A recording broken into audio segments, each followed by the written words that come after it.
Capítulo 48.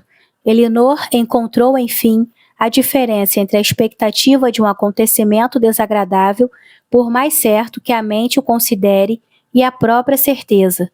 Agora achava que, apesar de si mesma, sempre havia admitido a esperança, enquanto Edward permanecesse solteiro, de que algo haveria de ocorrer para impedir seu casamento com Lucy, que alguma resolução dele próprio, alguma mediação de amigos ou alguma oportunidade mais plausível para as ambições da mulher haveria de surgir para respaldar a felicidade de todos.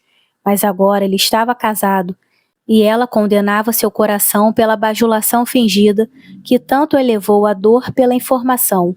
Que ele se casasse tão cedo, antes de ser ordenado como ela imaginava, e consequentemente antes que pudesse estar de posse do benefício eclesiástico, surpreendia um pouco de início, mas logo viu como provável a atitude de Lucy, que em previdente cuidado e em sua pressa de assegurá-lo para si, poderia negligenciar tudo, menos o risco do adiamento.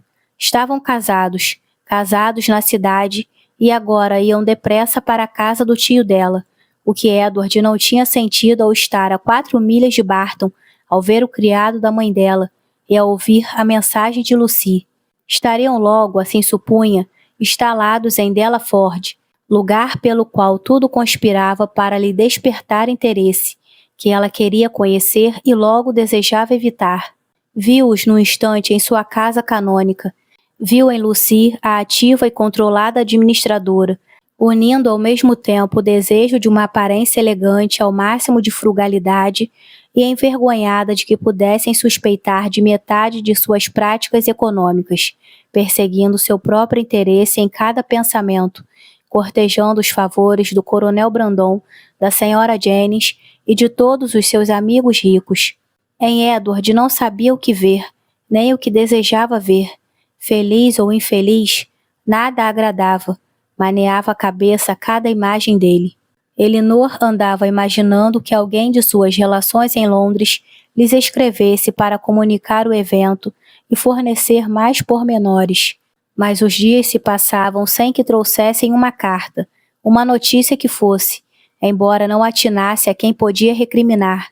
Achava que todos os amigos ausentes estavam em falta, eram todos relaxados ou indolentes.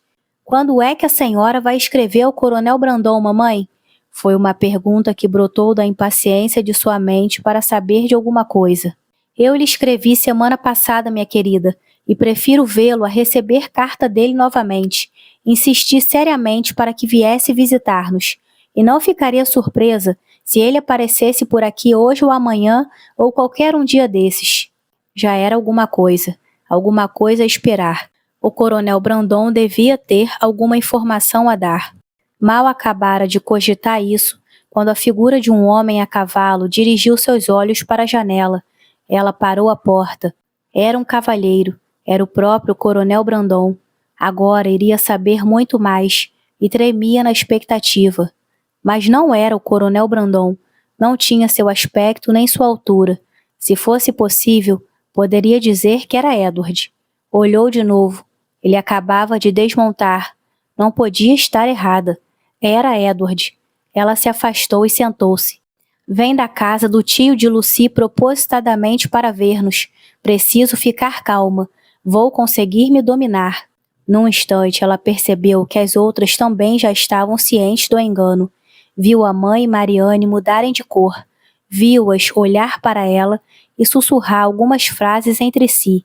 Ela daria tudo para conseguir poder falar e fazê-las compreender que não esperava que transparecesse qualquer frieza, qualquer menosprezo em seu tratamento para com ele, mas não conseguiu dizer absolutamente nada e foi obrigada a deixá-las proceder à sua própria descrição.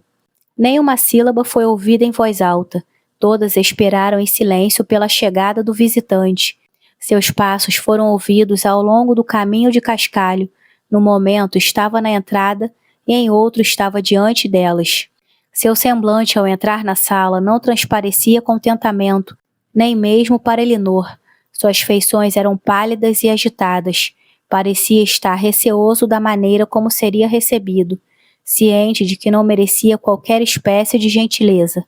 A senhora Dashwood, contudo, conformando-se como esperava aos desejos da filha, por quem agora desejava de coração ser guiada em tudo, cumprimentou-o com um ar de forçada complacência, estendeu-lhe a mão e desejou-lhe felicidade. Ele corou e gaguejou uma resposta ininteligível. Os lábios de Elinor se haviam movido ao mesmo tempo que os da mãe, e quando o momento de ação terminou, ela desejou ter-lhe dado um aperto de mão também, mas era tarde demais, e com um semblante que dava a entender estar pronta para conversar, sentou-se de novo e falou sobre o tempo.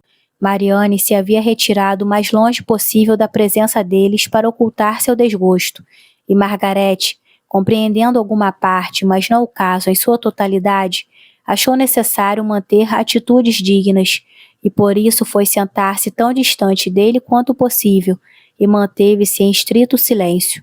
Quando Elinor terminou de regozijar-se com o tempo seco da estação, seguiu-se uma pausa acabrunhadora. Foi rompida pela senhora Dashwood, que se sentiu na obrigação de expressar sua esperança de que ele tivesse deixado a senhora Ferrars muito bem. De maneira apressada, respondeu que ela estava bem. Outra pausa. Elinor resolveu arriscar-se. Embora temendo o som da própria voz, disse então: "A senhora Ferrars está com seu tio Pratt?" "Com o tio?" replicou ele com ar de surpresa. "Não, minha mãe está na cidade." "Queria", disse Elinor, tomando nas mãos um objeto que estava sobre a mesa.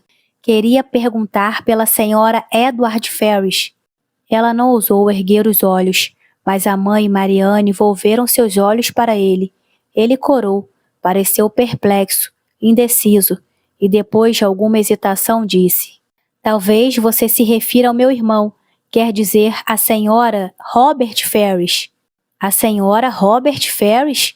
repetiram Marianne e a mãe num tom de extrema admiração, e embora Elinor não conseguisse falar, seus olhos estavam fixados nele com a mesma impaciente admiração.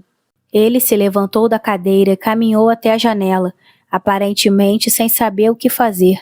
Tomou uma tesoura que ali estava e, enquanto estragava um pedaço de pano cortando-o em pedaços, disse numa voz apressada: "Talvez não saibam, pode ser que não tenham tido a notícia de que meu irmão se casou recentemente com a mais nova das Steele, com a senhorita Lucy Steele."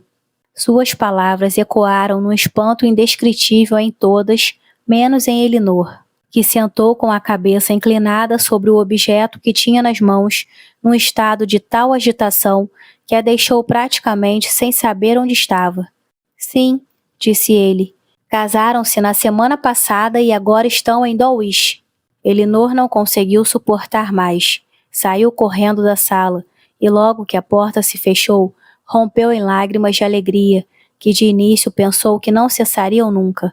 Edward, que até então olhava para todos os lados menos para ela, viu-a sair apressadamente, e talvez tenha visto ou mesmo ouvido sua emoção, pois imediatamente depois ele caiu num devaneio, no qual nem as observações, nem as perguntas, nem as afetuosas atenções da senhora Dashwood conseguiram penetrar.